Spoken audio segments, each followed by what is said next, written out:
Excellent. There you go. Well, my name is Brad Waldschmidt. I'm an engineer who works with the Nashville Department of Transportation on the Neighborhood Street Traffic Calming Program. Really are grateful that you all took the time this evening to spend to talk about traffic calming along James Avenue. I want to allow my partner, my colleague at work, Ellie, to introduce herself.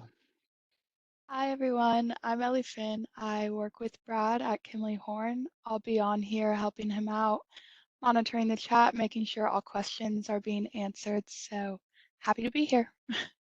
Excellent. Thanks, Ellie. So yeah, so we're here. This is our second meeting. I can't remember if we met with you all for the first time in May or if it was early June, but we've been working with 25 different streets, maybe even a few more than 25, advancing designs throughout many streets in Nashville, with James Avenue being one of them. And we're here tonight to talk to you all about the design we've prepared. And so what we'd like to do is we'd like to take about 12 or 14 minutes, go through this presentation here, present the design, present the very detailed design that we, the engineering team, working with NDOT, have prepared for traffic calming along James Avenue. Talk about the next steps, about this ballot voting process that you all who live along the street will get to vote on. And then we want to open up to questions at the end. So we're kind of going to go through this presentation again, 12 or 14 minutes. If you have questions, I'd like to ask you to do one of two things. If you want to wait till the very end of the presentation, we will have plenty of time. We will not leave until everyone's had their questions responded to. If you want to wait till the end, you'll have the chance to come off of mute and you can ask that question. You do also, the second other option you have is there is a chat button, I believe in the bottom right corner of everybody's WebEx. You should be able to type in the chat. You can do that at any time during the presentation or at the end. It doesn't matter. And Ellie will be helping kind of monitor that and helping make sure your questions get asked as well. So either way, it'll work for us. Real quick, I noticed Councilmember Horton is on the call. I want to say welcome. Do you want to offer any opening remarks? Yeah, for those who haven't met before, I'm Roland Horton. I'm the council member for District 20, which includes this neighborhood of Charlotte Robertson and the stretch of James Avenue. Just want to introduce myself, say thank you, Brad, for hosting this, and looking forward to your presentation. Excellent. Thank you very much. And council member, I will keep you on the spot. Are you able to see the title screen? We can see it. Thank you. Okay, excellent. Hopefully no more technical difficulties, but we never know. So what is traffic calming? Well, we are focused on residential streets, just like James Avenue, and we're looking at reducing speeds using physical solutions that really are going to encourage vehicles to lower their speeds along the entirety of the road. We like to also make sure we bring to attention the 3 E's of traffic calming. One of them, the first one, is education. This meeting is a great example of that education. We as the engineers can educate you on what design we've prepared with the intent of slowing vehicle speeds. But you are the experts of your street because you live there, so you can educate us on some of the things you're seeing. That's kind of what we did in the first meeting. We can also continue that here, but together we're a great team because we're both can educate each other and work to a good solution. The second E is enforcement. It is enforcing the posted speed limits on James Avenue. That is absolutely something that's part of traffic calming. However, at the Nashville Department of Transportation, it's not really something that NDOT does much with, the actual enforcement. But NDOT does control this third E here, the engineering, doing something to the roads and the streets to really encourage lower vehicle speeds. That's what we're here to talk to you about. This slide is a big reason why the traffic calming program is happening in Nashville. Safety and a vision of 0 deaths on streets. If the really unfortunate thing happens where a pedestrian gets hit by a moving car and that car is going 25 miles per hour, that pedestrian has an 89% chance of surviving. Now, if you look at the far right of this graphic, if that same car is going 45 miles per hour, it hits the pedestrian, that pedestrian only has a 35% chance of surviving. We really want to be working to lower speeds closer to that 25 mile per hour mark because we want to really be focusing on safety. And if something awful like a pedestrian gets hit by a vehicle, we really want to increase the chances that they survive. That's one of the big reasons why traffic calming is such a important piece of Nashville and engineers and Metro Council. This information is a little outdated now, but back in February, there were over 460 streets that have been applied for traffic calming. And NDOT chose 26 of them through a prioritization process, with James Avenue being one of those 26. So there's several streets throughout Nashville that desire this, and James Avenue is one that got chosen based on some of the data. Now, we are here to talk about traffic calming, but you may have some questions that are not traffic calming. We like to make sure that we advertise the Hub Nashville tool. You can either dial 311 or you can go to hub.nashville.gov, and you can really record a complaint or a concern or a comment. This could be things like if you think there's some signs that need to be, if there need to be more signs, or if you think a stop sign needs to be installed somewhere, or if there's a traffic signal, something that you think needs attention, or maybe there's a storm drain inlet that's clogged and water's not draining well. Hub Nashville is a great resource, so we like to make sure everybody knows about this option. But if it's about traffic calming, Ellie and I, we're here with you tonight. We can answer all your questions about traffic calming. So you know where you live. We just really, as engineers, love maps. So James Avenue is kind of that green line highlighted in yellow. We are looking at the section of James Avenue from Robertson to Vernon. And that's where it stops, kind of in front of that newer townhouse community there. So that section of James is what the traffic calming design is focusing on. So let's talk about what we've proposed for James Avenue. The speed cushions are one of the more common designs that Nashville we're implementing on traffic calming streets, and that's what we're proposing on James Avenue as well. They are these modular rubberized devices at the highest height. They're about 3 inches off the pavement. They're similar to speed humps, but they aren't curved. They're kind of more angled and flat at the top like you see here. Now, one thing to note is there's also something called speed tables. And if you've ever driven over anything that looks sort of like this, but it extends over the entire width of the pavement, that's a speed table. And speed tables are pretty effective at slowing vehicles. They're also effective at slowing like emergency vehicles when they need to respond, perhaps a fire truck or an ambulance. One of the benefits of these speed cushions is that when we place them, like these photos demonstrate, with these gaps, the wheelbases are actually a little wider than our cars on emergency vehicles. So the front axle, those vehicles can straddle the speed cushions by their wheels going through the gaps. The back usually has extra tires for the added weight back there. They do usually get up on the sides of the speed cushion when they go over it, but it's still not as slowing them down as much than like if there's a speed table going over the full width. So that's one of the reasons why speed cushions are usually a pretty common traffic calming measure. And that's what we proposed on James Avenue. NDOT has throughout Nashville collected some speed studies before and after the speed cushions. And what these graphs demonstrate is we are seeing a benefit. Think back to that Vision Zero graphic. Every time we can lower the vehicle speeds on the street, that just increases the chances of survival, which is really what one of our main things we're trying to work through. So speed cushions are effective at lowering the street. So this is a zoomed out design, and we're about to zoom in and look much closer and go along the James Avenue corridor. But what I want to draw your attention to is here, every yellow trapezoid with a C in it is a proposed location for speed cushions. So counting up real quick, I count 6. There's 6 proposed locations along James Avenue in which we're proposing speed cushions. Now, what I want to do is I want to go to the next slide. We're going to start at kind of the southern end there at James, right there at James and Robertson. Then we're going to work our way up all the way to Vernon and actually talk through each exact location where the speed cushions were proposed. I'll be very honest, James Avenue is a fun and challenging street. Now, it was challenging because what we do as designers, we don't want to design the speed cushions too close together. Think like a grocery store parking lot or something. But we also don't want to space them too far apart, because then the people that want to drive dangerously and too fast, they have more distance to still pick up speed. So usually we try to start around a 400 foot to 600 foot distance between each set of speed cushions. So that's usually what we do. James Avenue was fun and challenging because we also don't put speed cushions right in the middle of intersections. We don't want to put them right there. But we also try to avoid placing speed cushions right in front of people's driveways as well. Just so when you're turning in and out of your driveway, it's not kind of at a awkward angle.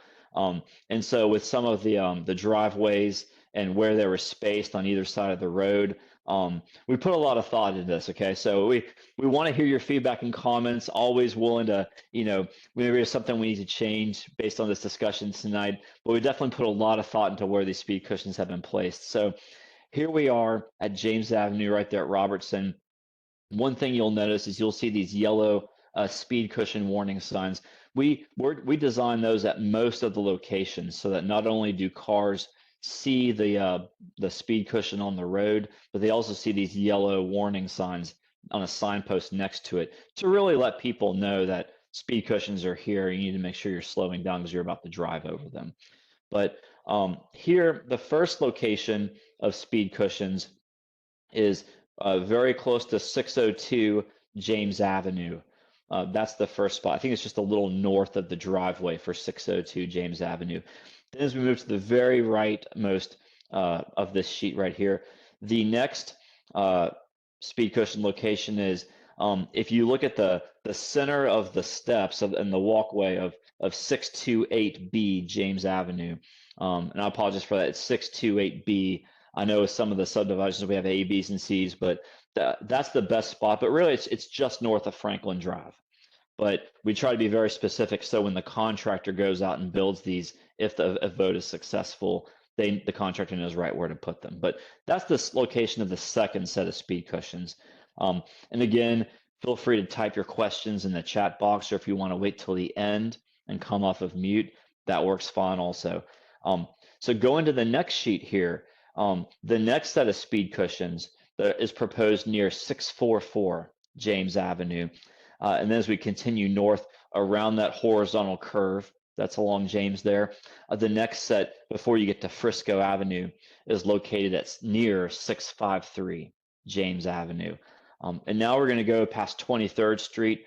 We're going to touch on these final two locations here, the 5th and 6th locations. The next location is there near 674 and 676 James Avenue. And then the last location there, right before you get to Vernon Avenue, is near the center steps of 732 James Avenue. And so those are the 6 locations of speed cushions. Again, we try to work with that 400-foot to 600-foot spacing, but then we try to modify them when we're out doing our field measurements so that we're not putting something right in front of someone's driveway or an intersection. But we can definitely come back to this during Q&A. Just want to show everybody, if you were to kind of fly over the speed cushions and look straight down the road, this is sort of what they look like. You'll see where the road's narrower, we're proposing that bottom left image, configuration C. Where the road's a little wider though, if we only did 2 cushions, it would leave a lot of extra pavement on either side where if someone wanted to drive dangerously, they could still circumvent the speed cushions. That's why we designed some of these other examples here where you have more speed cushions so that cars are having to go over these to kind of manage the vehicle speeds. So that's kind of the reason for this slide. So real quick, we can definitely come back to it during Q&A, but want to talk next steps. We're here at meeting 2. That's what's highlighted in red here. The next step is something I think is very exciting. It's the online ballot. It's the voting. The NDOT traffic calming program is pretty cool. A citizen can apply for traffic calming. Nashville looks at all the streets and chooses, like James Avenue got chosen. We, the engineers, design a design we feel very good and will be effective at lowering vehicle speeds. But ultimately, the decision falls back onto you. And it's going to be up to a vote. All the residential property owners along James Avenue will have the opportunity to vote, yes, I want this design to happen, or no, I do not want this design to happen. And so just like you got the meeting mailers for this meeting, there will be in the next couple of weeks another mailer. It's going to be a ballot mailer. It's going to look a lot like that upper left corner of this slide right here. And you can use the QR code, or you can go to the website. you'll have a unique ID code. It's kind of your secret code, so we can make sure we know who you are. If people don't have the internet or aren't as familiar using the internet, there's also a phone number where the ballots and votes can also be cast over the phone. And that ballot will take you to a website where you can put in your name, your address, your unique ID code. It'll give you a web link to where you can view the design we just went through. If you want to look through it again, or if someone didn't make this meeting, but they want to review the design before voting, they can see that, and you'll be able to vote yes or no. And we're going to keep that voting window open for 6 weeks. And at the end of the 6 weeks, NDOT team is going to count all the votes. And if 2/3 of everyone who voted votes yes, then this traffic calming design is going to happen. But if that 2/3 threshold of those who vote is not met, then the speed cushions will not happen, and we'll coordinate further with the lead citizen, the council member Horton as well, on some alternative designs that maybe don't involve anything that's actually going to be going in the road. But that's going to be the voting ballot process. Only a few more slides. I know there may be questions on this as well, and we definitely open it up. So this kind of gives you a demonstration of what that ballot zone looks like. If someone has a residential property that touches James Avenue, they're going to be eligible to vote. Even if they're on the corner with another street and their driveway and their mailbox is off of a side street, if you have a front yard, side yard, backyard that touches James Avenue, you'll be eligible to vote. And that's kind of what this yellow, the highlighted graphic here on the slide is intended to show.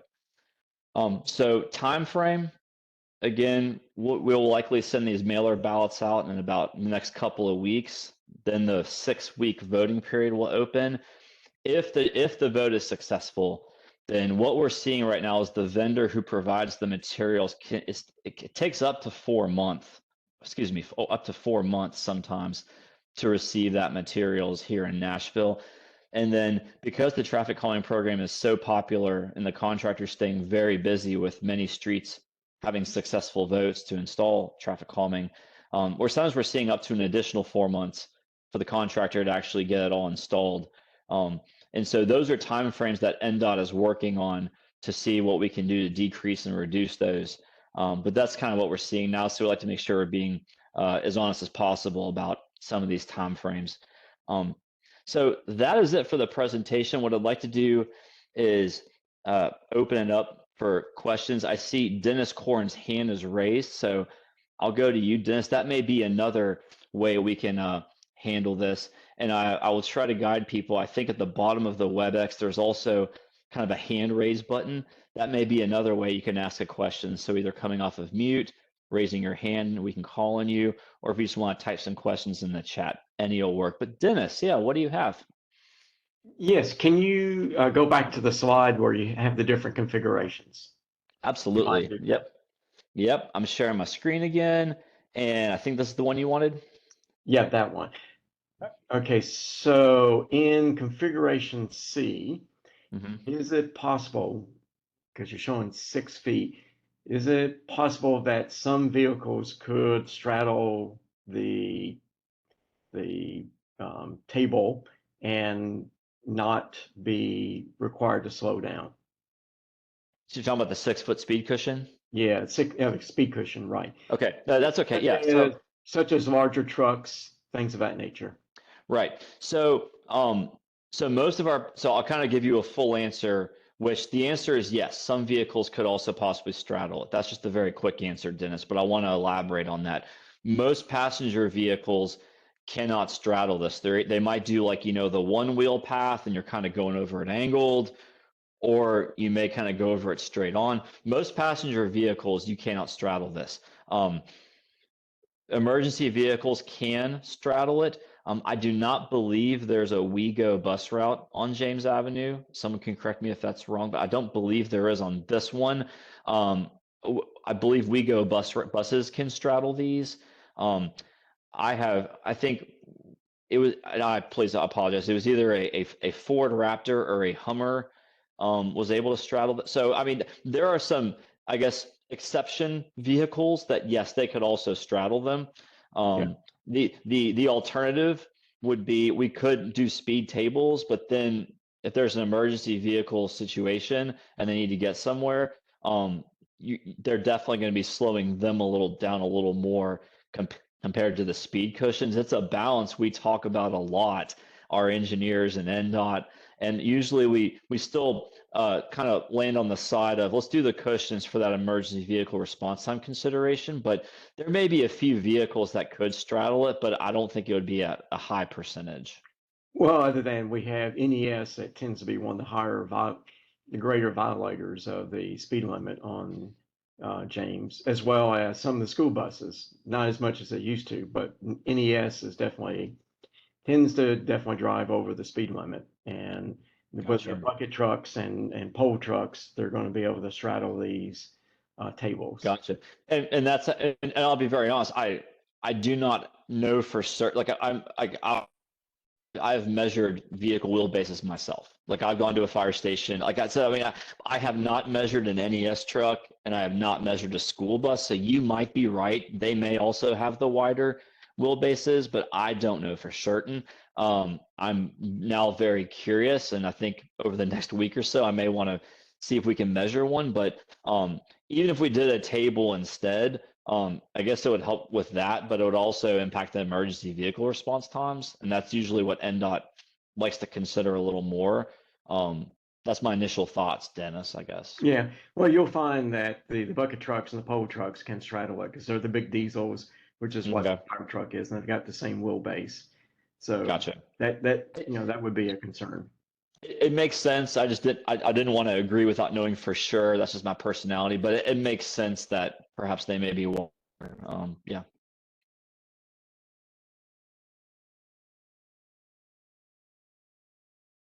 Hi, Brad.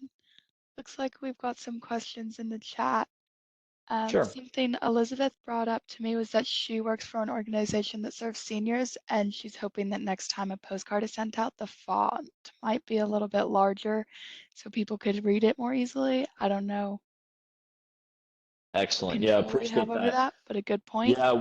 Yeah, no, thank you very much. We will make sure we share that with NDOT. I know there's the balance of trying to put as much helpful information on there, but yes, you bring up a very good point as we're trying to squeeze information on there, the font size sometimes goes down. So I think it was Elizabeth, is that right, Ellie? Yes, that's correct. So Elizabeth, thank you for that comment. We will kind of relay that so that on future projects with future mailers like this, we can see if there's ways where we can reduce the amount of information, still be effective, and also increase that font size. Really appreciate that comment. Perfect. It looks like Luke Myers is also wondering about making certain parts of James Avenue narrow. I guess some parts are wider, and he's thinking maybe it might be easier to narrow some of those areas. Gotcha. No, appreciate that comment. I may ask if, and Luke, I'll invite you to either chat again or come off mute. I'm curious to know if there's particular areas of James Avenue in particular that you're kind of thinking of. Well, it's pretty uneven. I know in front of my house that it's a little bit wider. Just my experience with other roads in West Nashville and around the Vanderbilt area that have undergone this traffic calming process. So, for example, 51st, the other side of Charlotte from our neighborhood, so going up towards the Greenway and Golf area there, people can skirt around the speed bumps by driving into the bike lane, where the road's a little bit wider there. So my preference would always be for the bump to even extend into the bike lane, for example. Not that we have one, but narrowing the road would be helpful, I think, to encourage people to slow down. Gotcha. Yeah, Luke, I'll provide a few thoughts, and I guess you can let me know if they're helpful or not. The first thing is in the traffic calming program, NDOT never actually physically narrows the road by like tearing up pavement and bringing the curb lines in and actually making it like a smaller area of pavement. I don't think that's what you're alluding to, but I just want to make sure I stated that. what the traffic calming program does sometimes is we actually add in white lines along the edges of the road. So sometimes we've driven on roads with no markings, and it kind of just seems very inviting because there's nothing there. Sometimes the white lines can actually cause a psychological narrowing feel, which can help some with traffic calming. Now, regarding your example of 51st, and I believe you said there were some bicycle lanes, which we're not going to put traffic calming right in a bicycle lane, but by default, that kind of leaves some pavement over there. That is one reason why we have proposed so many different configurations of the 6 locations along James. We had to come up with 4 different. Sometimes we have one configuration for 6 locations. We came up with 4 because the pavement varies so much between Robertson and Vernon, as you all know. So in an attempt to, I guess, hopefully dissuade Luke some cars from wanting to think they can go around the speed cushions, we've worked to change the number of cushions and the spacing between the cushions and the edge of the pavement with the intent of trying to really prevent cars, if we can, from being able to go around these so easily. So I will tell you that's something that's been on our mind with every design. It was on our mind with James. We still see some very creative things with how much people really want to do some dangerous things, if I'm being honest, even after speed cushions get installed. But we sometimes we put the signposts right next to them in the yard so that prevents that. But that was kind of our thought to hopefully, and our hope to prevent that kind of thing. That was a lot, Luke, but I just kind of wanted to share all that and see if any of that sort of resonates with what you were hoping that we could accomplish. Yeah, that sounds great. I mean, as you're saying, much of it is psychological. So I live on the end closer to the bridge over Briley, and for sure that long stretch where you're seeing nothing but trees does give you the impression that you're on a country road where you can do 100 miles an hour, and of course it's not the case. It's a residential neighborhood in a city. Right, and then kind of, I guess, from the graphic that we're showing here, I know north is sort of pointed in an odd direction in the bottom right corner, but kind of to the left, the pavement really widens out there, especially I think in front of the single family homes. That was something we noted, and that's why we proposed this kind of upper right corner, that 4 cushion. We just don't want to create, if cars aren't parked there, we just don't want to have kind of an empty pavement area that might invite somebody to do something. So that was kind of our thinking, Luke. Yeah, perfect. That sounds great. Cool. I see Dennis has his hand raised again. So Dennis, I'll go to you again.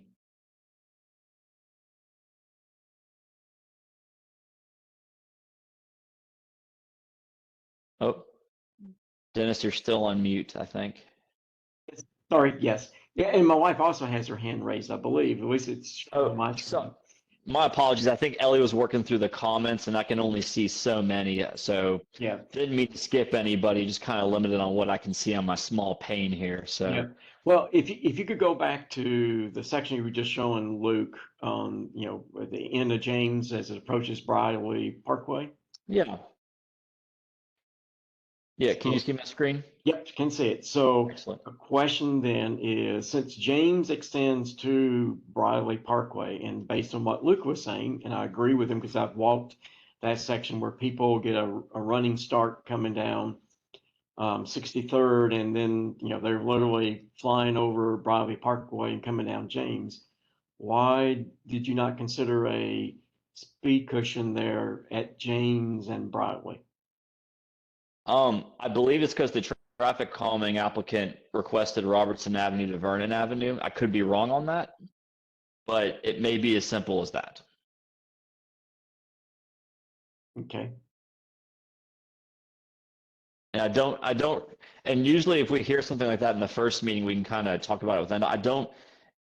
My memory may be failing me. I can't remember if that was brought up in the first meeting as far as extending it to the bridge. What I will tell you is that we probably wouldn't just add another set of cushions. We would either keep the design as is, or we would move that currently aligned with the steps of 732 James Avenue. We'd probably move it to the other side of Vernon Avenue. But now we've created a long distance between the other side of Vernon and that 674, 676. And the other thing I'll note is we are not permitted to bolt these speed cushions into a bridge over like Bradley Parkway. So that bridge is kind of off limits. So we can push it just to the other side of Vernon. But then once we get to the other side of Bradley, we're kind of out of like this neighborhood. So yeah, I wasn't advocating going to the other side. I was just thinking to the south side of Bradley, there on James. Yeah, I'll be honest. The answer is yes. The answer is yes. I think we probably could put a speed cushion there, but for lack of a better word, the ripple effect of how we would adjust all the other speed cushions. I'm kind of just going through, refreshing my memory from all the design work we did. I feel like we would end up having a long stretch somewhere in there where, I said maybe 400 feet to 600 feet, usually the preferred spacing. We may end up with a spacing that's more like 800 feet or something, where now cars that want to drive dangerously still may have more distance to pick up speed. I still want to think about that a little more, but that's kind of my initial thoughts on that. Okay, understand. Yeah, I think though you're inviting people to, to race down 63rd, crossing Broadway, and then come down James, and that stretch there is going to be probably problematic because of that. Gotcha. And Dennis, I'll say that I kind of disagree with you. I don't think we're doing anything to encourage speeding on 63rd, but we are trying to do something to decrease volumes on or speeding on James Avenue. But I'm not sure anything we're doing is encouraging more speeding on 63rd. No, it's maybe poor phrasing on my part. It's that the people that are coming down 63rd that are already speeding, okay, I got Bradley, and then continue down James, so they hit that first speed cushion. Okay, I'm with you now. I understand what you're saying now. Yeah, it sounds like maybe, I apologize. I'm not familiar with 63rd. We've been really focusing on James. We'll have to check and see if 63rd is applied for traffic calming as well, because it sounds like if there's some speeding on that area, perhaps 63rd may be a street that should be considered for traffic calming as part of a different project. Excellent. Now, Dennis, I think you mentioned Elaine had her hand raised. I apologize, I didn't see that. I'd like to go to Elaine and then Councilmember Horton, and then Ellie, I'm going to come back to you for chat questions. So Elaine. Can you hear me? Yeah, there's a little bit of an echo, but we were able to hear you, yes.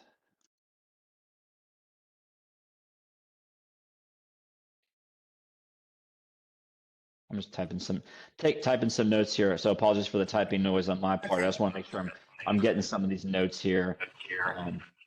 Yeah, so I want to make sure that you can. I'm having some problem with my audio here. There's still a little bit of echo, but I think I can understand you pretty well. Yep. Okay, I'm sorry.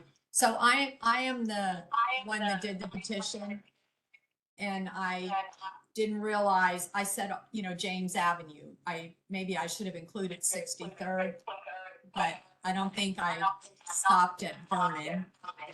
Gotcha. Because the reason being, if you look just past Riley on your drawing right here, NES service station is there.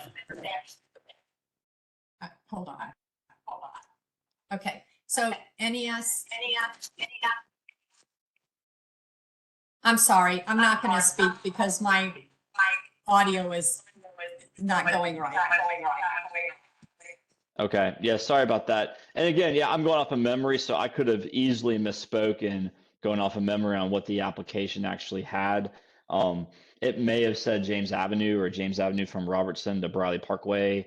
I don't recall exactly, but we could look into that. I definitely don't recall that this coming up in the first meeting, though. So that's where I'm trying to remember. Like, we would have definitely talked about this if we had the limits wrong, which happens. We make mistakes, so we definitely wanted to hear that.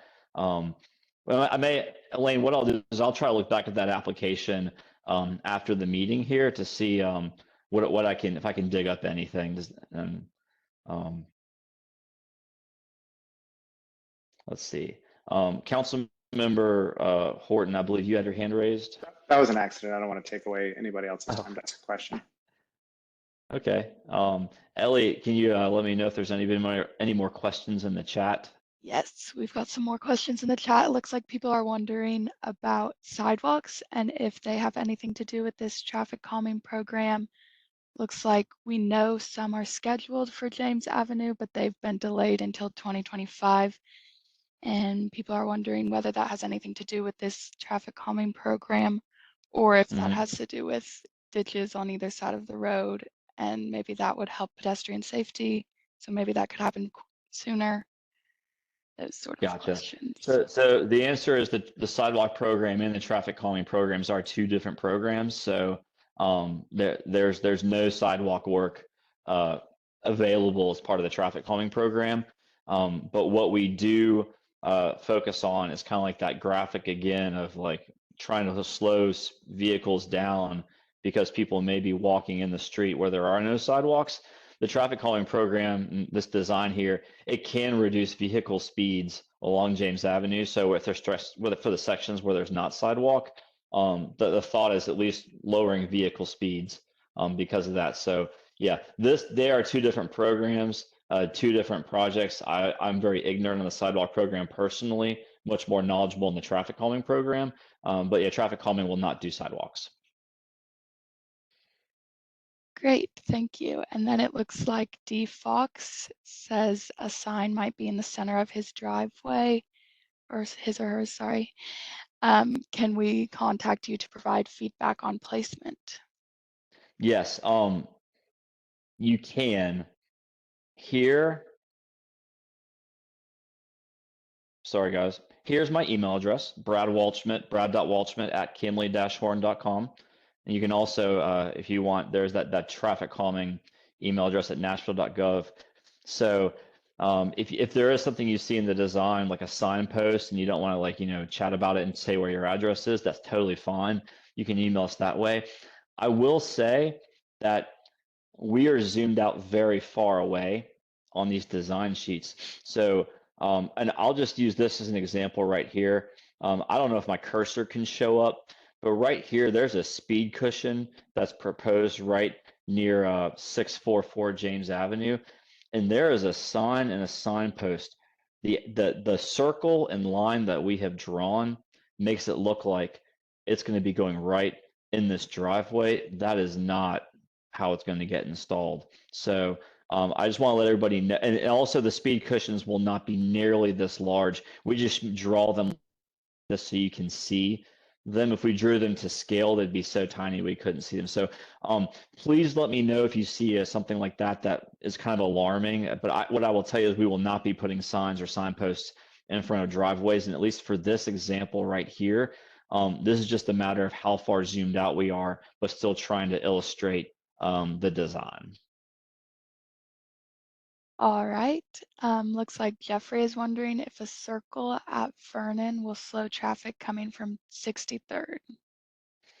Yeah, so the answer is a traffic circle, like a neighborhood traffic circle, is definitely something that traffic calming, it's in the toolbox. It's something that we can look at.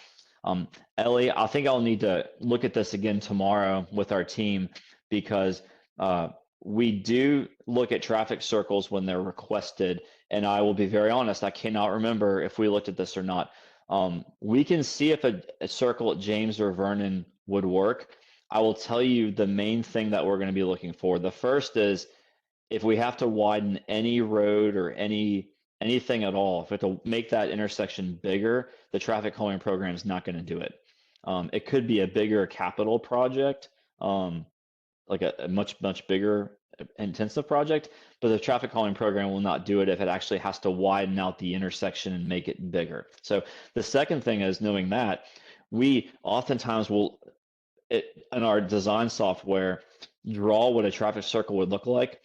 And then we have to go through the exercise to see, can large, long vehicles actually go around it and turn left around it without having to run right up over it. Usually school buses are the design vehicle where our team and the NDOT engineers we work with, they want to make sure that school buses can circulate around these neighborhood traffic circles without going right up over the middle of it. A lot of times it doesn't work and we end up not proceeding with the traffic circle. But we will look into this and, I guess Elaine, council member, we can definitely keep you up to date if we actually find a traffic circle would work. But oftentimes, because of those criteria, we're usually not able to fit any of them in without widening an intersection.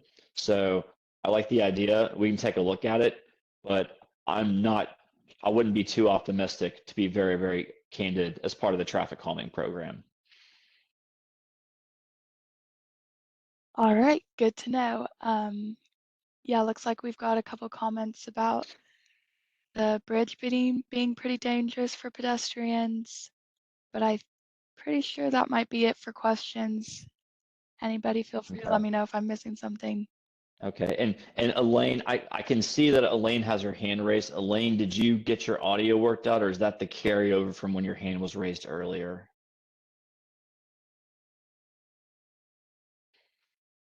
Can you hear me?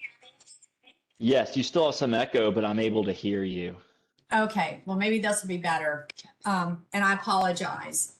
But what I wanted to make you aware of is when you look at the slide that's on the screen, just to the north of Briley Parkway is NES Service Center.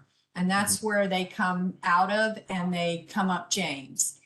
And the trucks are wide enough that in some places on James where it's narrow, they can't even stay in the lane that they're supposed to be in. They come over the double yellow line. So that's what Dennis was talking about, those type of vehicles still being able to use James. They're not supposed to because they're overweight, and maybe that's something Councilmember Horton can help us out with. But we do get other truck traffic coming from Centennial and cutting through the neighborhood. Again, not allowed to, but there's no enforcement. So that's the reason for the concern with them still being able to come, go as fast as they want and use the street. Right. No, I definitely understand.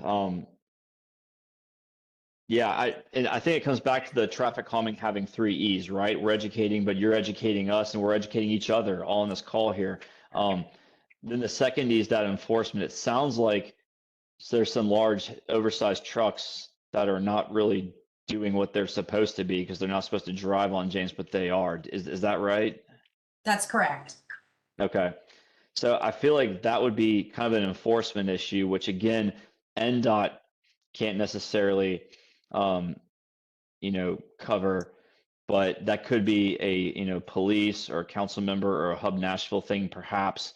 And then I feel like this traffic calming design would sort of cover the engineering for the part. And I want to let you know, Elaine, I did pull up the application real quick because I was really curious, and it does say James/63rd between Vernon and Robertson. And so that was sort of, I think, the reason why NDOT's kind of vision is all, and our team's vision has been on the section between Vernon and Robertson. Okay.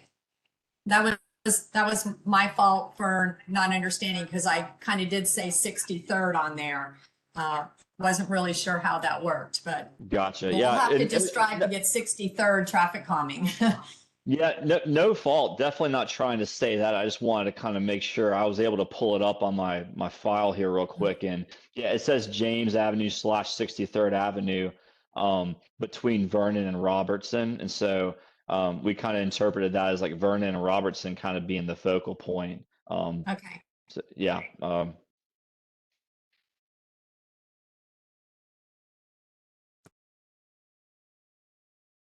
Excellent. And Ellie, because I'm sharing my screen, I'm gonna have to rely on you to either let me know if any more chats have happened or if anybody else's hands are raised, since I accidentally missed a few hands earlier. Can you help kind of help me out with that, Ellie? Yeah, it doesn't look like there's anything new in the chat, and I see no hands raised. I Okay, have well, hand raised, actually. Oh, I must be oh missing yes. something as well. I'm sorry, you guys. No, I so I thought actually what Elaine was driving towards. So I am I am 740 James. I can tell you right now, the speed that people get up from Centennial over the bridge to Vernon is unreal. It is like those tiny little motorized like bikes. They're not actually, but motorcycles too. I don't know if there is a way, I wasn't on the first meeting, but I don't know if there's a way to extend this, because James is 63rd. Like it's 63rd when you cross over Briley going east. It's just James on the other side of Briley, and the speeds are unbelievable. I'm sure everybody here knows, like from Centennial to Vernon there is I'm not sure people like think there is a speed limit. It is Gotcha. Wow. Wow. Yeah. My goodness. because there is like, it's only NES on one side, and like I think it was like the mulch that got set on fire. I can't remember, but like there's Oh, wow. there's only a few residential houses like on the south side of James, the left side, I guess, if you're coming from Centennial. So there's no one to, there's no stop signs, there's no stoplights, there's no sidewalk, like there's no crosswalks, there's nothing to slow people down from Centennial to Vernon. And Right. I think the bridge makes people speed up. Like you said, the woods makes it look like it's essentially wide open, and it's not. Gotcha.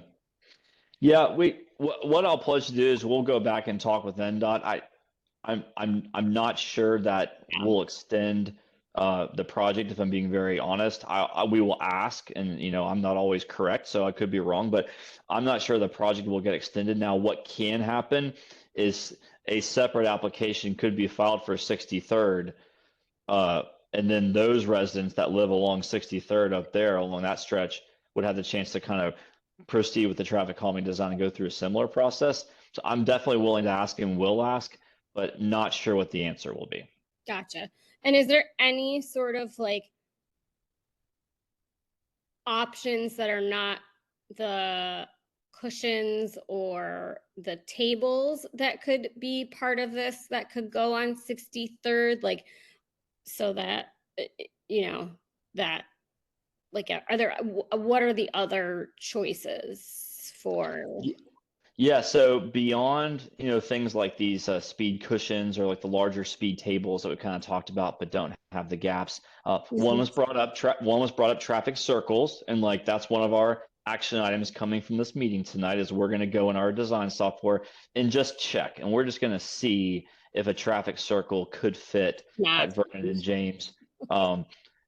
It may not, but we're going to do it because that's our job as engineers, and we want to check.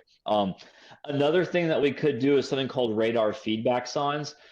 They usually have the speed limit and then a digital electronic readout of the actual speed that vehicles are going. It's a yellow number that it's electronic, and then when the speed goes above the posted speed, that number turns red to let the motorists know that they're not doing what they should be. That is a tool, very much so, that we do propose in some locations. They can be effective. They're usually not as effective as a speed cushion design, but they can be effective. So one thing that I will just throw out that we would want to talk with our team and NDOT, but one option could be we could look into perhaps in that section of James just past Vernon, but before Briley Parkway, we could see if there's a potential to add a radar feedback sign pointing in the direction, so if cars are coming from Centennial, they're going across the bridge. They kind of, that radar feedback sign gets their attention. That's the first thing the motorists see, and then as they go through Vernon, now they, if the vote is successful, then they are going to see they're going to be driving over these speed cushions. So that radar feedback sign is something that we could possibly add. Cool. Thank you. Appreciate it. Well, so I'm just curious on your feedback. Is that some feedback on the feedback sign? Is that something that you feel like could be helpful, or when I said all that, is that something that you kind of feel like not really sure if that's going to be as helpful in this stretch? I mean, I'll take anything. I can't even tell you how loud it is, like on that corner, but I'll take anything. So okay, we don't want to add something if if you and others were like, that's an awful idea. Okay, we don't have to, but I wanted to throw it out there and just say that's something we could look into and see if that's something we could add to the design. It would probably be, if you look at the slide I'm sharing, the James Avenue label that's on top of the road, the AVE, the AVE, that E, it'd probably be right around where that E is, and it'd be facing across the Briley Bridge towards Centennial. So that, again, that's the first thing that cars see, and then they have these speed cushions. That's my initial quick 3-minute thought on that. Yeah, I mean, if that's possible without having to like extend this and then having the people on 63rd vote and like I'm guessing it's easier to acquire those than it is have these speed cushions. I think if there's group, and I want to hear others, feedback, I want to make sure there aren't any people that disagree on the call, or maybe there's people that agree wholeheartedly. I'm not sure adding a radar feedback sign, if there's sort of that could really be helpful.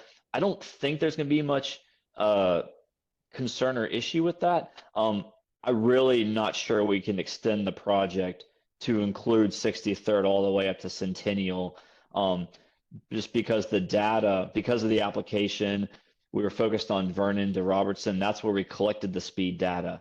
And so that's what got James scored. So I believe you, but I and NDOT, we don't have data. We would have to go out and collect the data to make sure 63rd, we can see the speed, and then we put it into that grouping of streets. So that would be my best advice for 63rd residents, is that I would encourage them to file an application for 63rd so that they can get their speeding issue resolved as well. Excellent. And Ellie, I'm going to have to ask you if you could help me with hand raising. On my little 3 or 4 tile, I can see Elaine's hand is raised. There may be more. I'm not sure. Yes, I see Elaine as well, and Dennis. Okay. That looks about it for right now. Okay, And so can you hear me? And I apologize for my horrible audio. But is it possible at least to put another speed cushion ahead sign closer to Briley Parkway? Because sometimes people seeing that might start to slow down. Elaine, the answer is yes, we could. We could keep the speed cushion design as shown, and we could add one additional sign and signpost. We can talk to NDOT about that. I will be honest. My preference, if we're able to talk about it with them in the next few days, my preference would be to add a radar feedback sign and have that be the thing that these motorists see the first time. And if we can't work that out, maybe your idea is what we end up going with, another sign. We try to really put the signs and warning signs near the speed cushions, so that may create driver confusion. I like the idea, but I think I'm wondering if the radar feedback sign might be a more effective idea. And I'm for whatever you can do. I'm just saying if that couldn't be done and we have to drop back, maybe even a sign. And actually at the beginning of James, just coming from Robertson, I'd like to see an additional sign before you come to the first speed cushion, because the same thing happens coming off of Westboro, and those folks have not done a traffic calming application. So I'm going to see if we can't get that done. Well, when they stop at the stop sign at Robertson and Westboro, it's pedal to the metal to get across Robertson because of all the issues with the cross traffic. So they're picking up speed quite a bit. Now I realize it's not that far till they'll hit the first speed cushion, but if there's anything we could do closer to Robertson for the people, coming northbound on James, I think that might be helpful if you can do something. Yeah, Elaine, I'm looking at the design and looking at the cushion, and I'm not sure what more we can really do. Those cushions are relatively close to Robertson Avenue, and there's that warning sign, speed cushion right there. Okay. So as soon as cars either stopped on Westboro, go straight across, or if they're coming on Robertson, they turn. As soon as they finish their turn and they're going straight, they're going to see those speed cushions because I know it's an uphill, which is going to help the cars see the speed cushions on the pavement, since it's going to be like kind of almost in their eye line, and they're going to see that speed cushion warning sign pretty early on because of where they're placed. So I'm not sure there's really anything else that I would recommend adding here. I think over on the other side, closer to Briley, that's kind of a different thing. I think we probably could look for some things to improve that, but I'm not sure I see anything to add here. Okay, so then just a sign even closer to Robertson. You think they'll be able to see the other one from the other side of Robertson on Westboro? I don't know if I don't know if when you're stopped at a stop sign at Westboro, you can see it, but I'm more concerned with them seeing it once they've gone through the intersection and are actually on James headed northbound, and they will be able to see it at that point. Okay, all right, thanks. You're welcome.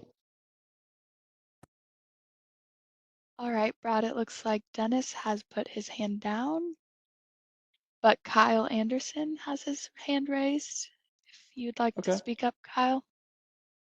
Brad, can you Hey. pull up the slide by 653, James?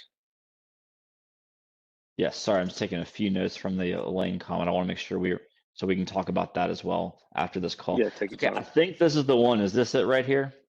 Yeah, that's it. So Mhm. I live at 653 James, and I know you said we were zoomed out with, with the pictures where the cushions and the signs are. Can you Yep. tell me where exactly that sign would be? Like, is it right Yeah. next to my driveway? Yeah, so here's how I'll describe it. So yeah, again, we're so zoomed out. Kyle, this looks like we're doing all sorts of stuff to your driveway. We're not going to, but Well, I understand the speed cushion. yeah, I was just more worried about the sign because I already have, right. I have a street sign, a stop sign, a fire hydrant, all in my front yard already. I'm like, is there going to be Oh. another sign? Oh my gosh. So if you look at that white text, or it's the black text on the white background right below it, it says that speed cushion is going to be 25 feet south of the driveway at 653 James Avenue. So if you go to your driveway, you can go right now or tomorrow. If you go out in your driveway and then you go 25 feet south along James Avenue, that's where the speed cushions are going to go. And what we typically do, what the contractor typically does, is right at that same spot, right in the vicinity of the speed cushions. That's where they install the signpost and the warning sign. So what I can tell you is I feel like maybe the signpost will be 20 feet south of your driveway, or maybe it'll be 25 feet, maybe even 18 feet, but it's going to be that distance away from your driveway. Now, I know you mentioned a lot of other things. I heard a few signs and a fire hydrant. I'm not as familiar with those are. We obviously won't put a sign right through a fire hydrant. The contractor knows better. They'll avoid that. But that's the intent, is that the signs and signposts are kind of right next to the speed cushions, and this one would be 25 feet south of your driveway. Okay.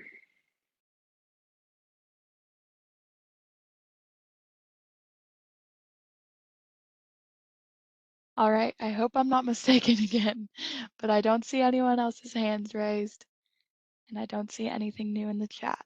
Okay, well, yeah, we're here as long as y'all would like. I mean, really appreciate the questions and the dialogue. We want to make sure we're discussing and talking about things. I can see that Council Member Horton has raised his hand. So yes, Council Member.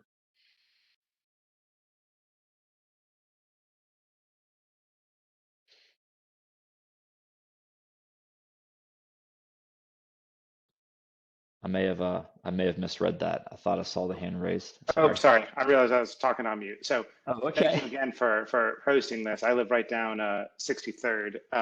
So I understand how dangerous both 63rd is without traffic calming, as well as James, especially with no sidewalks, as somebody suggested. One related note to this on traffic calming in James is its intersection with Robertson. couple of residents, including someone on this call, have pointed out how dangerous it is, and I've seen it for myself. Is there any capacity within this project to explore how to make that intersection with James and Robertson safer? I've just recently raised this with NDOT on Friday, so sorry to put you on the spot if Right. that hasn't been communicated in any way. So I'll answer in two ways. Through the traffic calming program, I think the answer is probably no. And the reason is because we're focused on traffic calming at slowing vehicles along the street. And at this intersection, cars are supposed to be coming to a stop. Now, I know we can all kind of roll our eyes a little bit because we've seen all these cars rolling through stop signs, but so likely not as far as anything that could be done as part of the James Avenue traffic calming project at the intersection of James and Robertson, because cars on James were supposed to be stopping.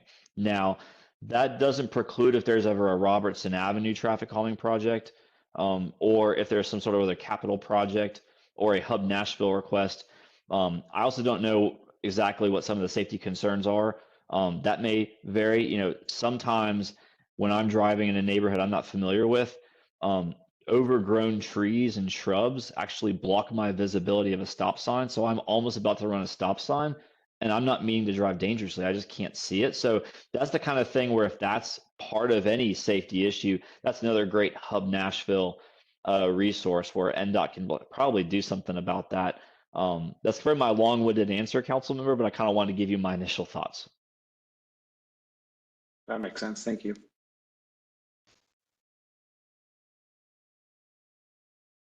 Excellent. So just to recap, we have a few action items on our end. I'm looking through my notes real quick, so I apologize if there's a few moments of silence. We are going to talk about NDOT, about the font size on those mailers. We'll see if there's something that can be done about those moving forward. We talked a lot about that section of James, just between Vernon and Briley Parkway. We'll see if there's a potential for one radar feedback sign like we talked about. If not, maybe just another warning sign with a post.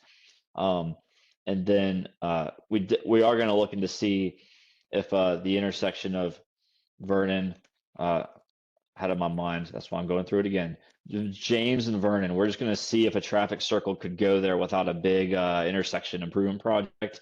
And we'll see if that's something that we could consider or not. Again, my hunch is that it's going to be a no, but we want to look into it. We're going to make sure we haven't missed something or a possibility for slowing down cars with a circle. And I'm trying to go very, very quickly here. I think that's most of our action items. Let's see, Elaine, I see your note about a roundabout that could be done at James, Westboro, and Robertson. It's similar to the response I just gave Councilmember Horton as part of the traffic calming program for James Avenue. The answer is no, because cars should be or supposed to be stopping on James at that intersection, and that's the end of this project. So we did look into that for the traffic calming program.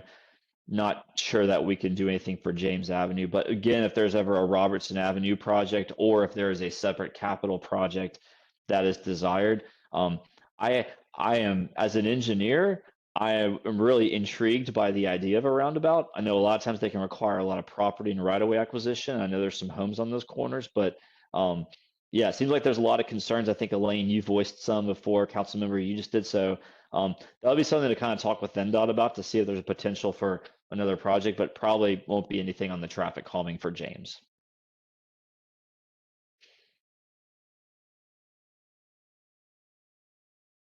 Excellent. So those are sort of our action items.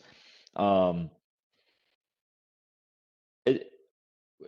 next steps will be to put this out to mailer ballot. I had said a couple of weeks. We may delay it for maybe the mailer ballots will go out in 3 weeks. We want to have a little bit of time to have these discussions, make sure we haven't missed anything. Look into possibly adding that one radar feedback sign. And so it may not be 2 weeks, it may be more like 3 weeks for when those mailer ballots go out. But just a reminder, when they do hit your mailboxes, it'll open up the 6-week voting period. You'll be able to vote on the design. The design will be up on the webpage. I think from a speed cushion standpoint, you're going to see the design we talked through tonight. I don't think you'll see many, if any, changes. I think the one thing that we will kind of work through and look at is the possibility of, and I keep pointing at the screen. I apologize, y'all. I forgot that I'm not sharing my screen anymore.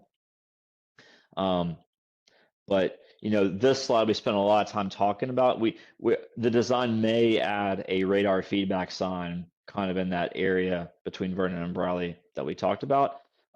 That's one change that you can probably expect to see if we talk about with NDOT and everyone's good with it. In fact, Elaine and a council member, happy to communicate that with you once we've chatted with NDOT, so you each know what that decision has been, so that viewing it on the webpage won't be y'all's first time to know about that. Does that sound like a good plan to you all?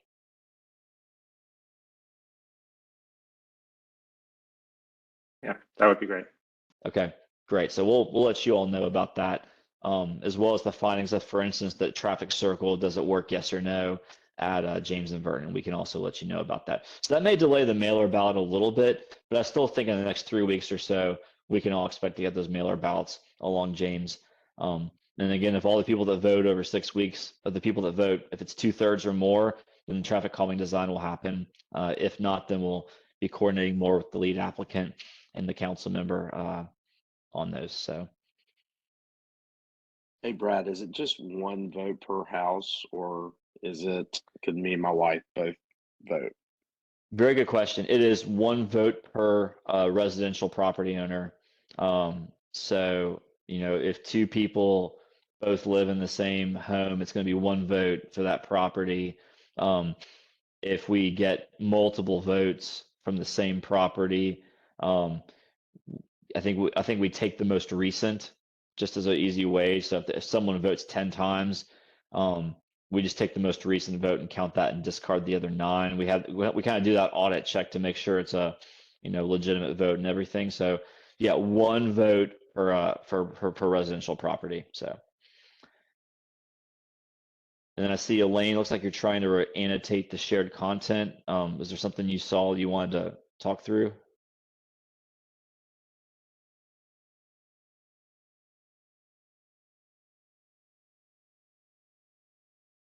Looks like Elaine is asking what happens if you have 2 properties that are not rental.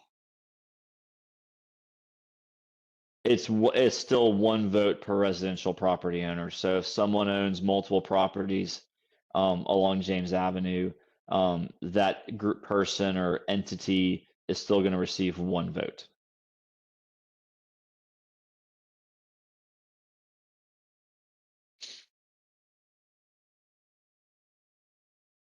Yeah, this is a wonderful discussion. We're really grateful for this and for y'all spending time. Anything else from the group regarding traffic calming in James Avenue?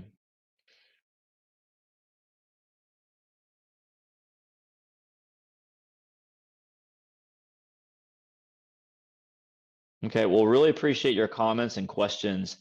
We have our action items in front of us. We're going to be spending the next several days, probably early next week as well. Again, council member and Elaine, we'll plan on following up with you once we've been able to have the discussions on James Avenue. Encourage you all, if you want to have some other discussions with NDOT on some of the other things that aren't part of James Avenue traffic calming, but for traffic calming on the things we talked about, we'll follow up with you all directly before we go to ballot.